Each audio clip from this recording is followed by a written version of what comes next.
أعوذ بالله من الشيطان الرجيم.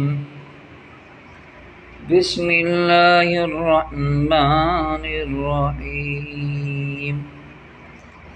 رب اجعلني مقيم الصلاة رب اجعلني مقيم الصلاة رب اجعلني مقيم الصلاة ومن ذريتي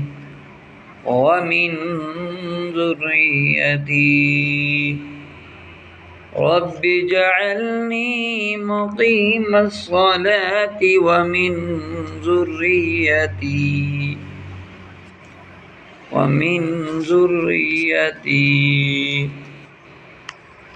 ربنا وتقبل دعاء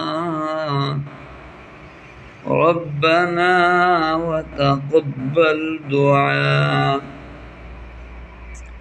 رب اجعلني مقيم الصلاة ومن ذريتي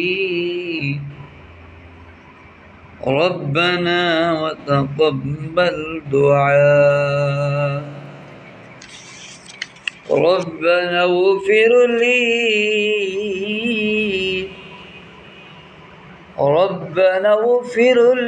ولوالدي ربنا اغفر لي ولوالدي وللمؤمنين يوم يقوم الحساب ربنا اغفر لي ولوالدي ولمن دخل ربنا اغفر لي ولوالدي وللمؤمنين يوم يقوم الحساب